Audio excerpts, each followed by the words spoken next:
59वां सर्ग। श्री राम और लक्ष्मण की बातचीत। आश्रम में आने से पहले मार्ग में श्री राम और लक्ष्मण ने परस्पर जो बातें की थी उन्हें पुनः विस्तार के साथ बता रहे। सीता के कथनानुसार आश्रम से अपने पास आए हुए सुमित्रा कुमार लक्ष्मण से मार्ग में भी रघुकुल नंदन श्री राम ने बड़े दुख से यह बात पूछी।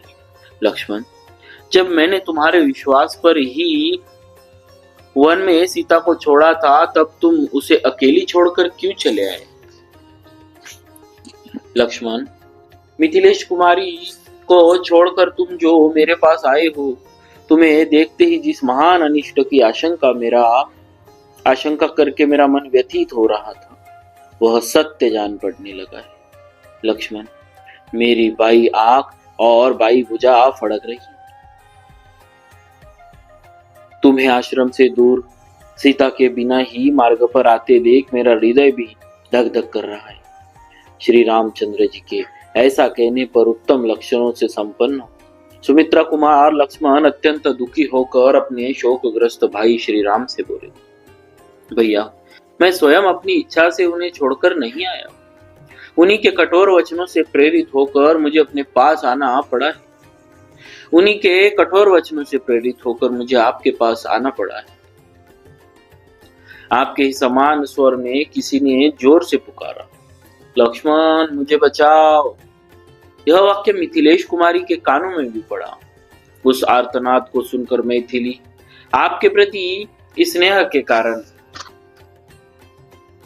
भय से व्याकुल हो गई और रोती हुई मुझसे तुरंत बोली, जाओ जाओ। जब बारंबार उन्होंने जाओ कहकर मुझे प्रेरित किया तब उन्हें विश्वास दिलाते हुए मैंने मैथिली से यह बात कही, देवी, मैं ऐसे किसी राक्षस को नहीं देखता जो भगवान श्री राम को भी भय में डाल सके। आप शांत रहे, यह भैया की आवाज नहीं, किसी दूसरे ने इस तरह की पुकार की है।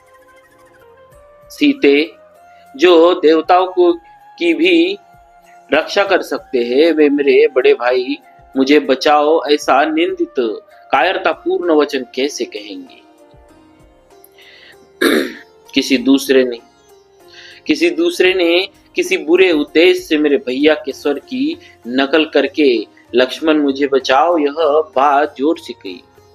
शोभने, उस राक्षस ने ही भय के कारण मुझे बचाओ यह बात मुंह से निकाली है।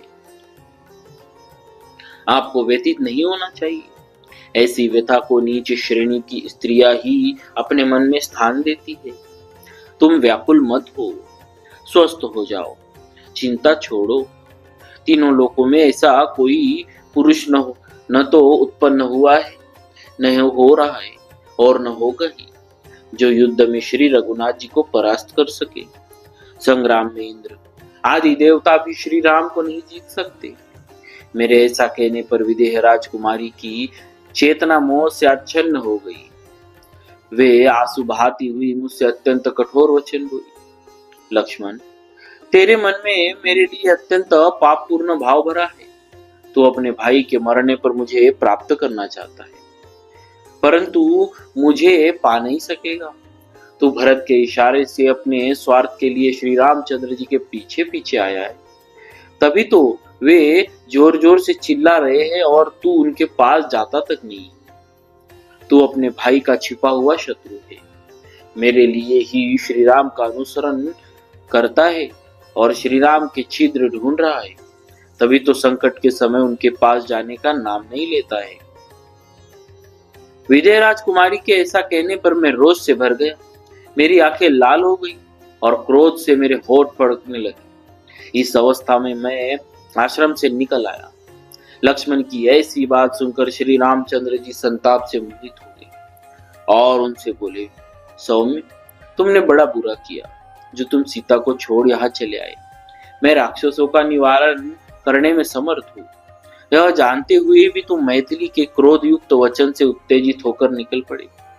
क्रोध में भरी हुई नारी के कठोर वचन को सुनकर जो तुम मिथिलेश कुमारी को छोड़कर यहाँ चले आए, इससे मैं तुम्हारे ऊपर संतुष्ट नहीं। सीता से प्रेरित होकर क्रोध के वशीभूत हो तुमने मेरे आदेश का पालन नहीं किया, यह सर्वथा तुम्हारा अन्याय है। जिसने मृग रूप धारण करके मुझे आश्रम से दूर हटा दिया, वह राक्षस मेरे बाणों से घायल होकर सदा के लिए सो रहा है। धनुष खींचकर उस बाण का संधान करके मैंने लीला पूर्वक चलाए हुए बाणों से जो ही उस मृग को मारा, त्यों ही वह मृग के शरीर का परित्याग करके बाहों में बाजूबंद धारण करने वाला राक्षस बन गया। उसके स्वर में बड़ी व्याकुलता आ गई थी। बाण से आहत होने पर ही उसने आर्तवाणी में मेरे स्वर की नकल करके बहुत दूर तक सुनाई देने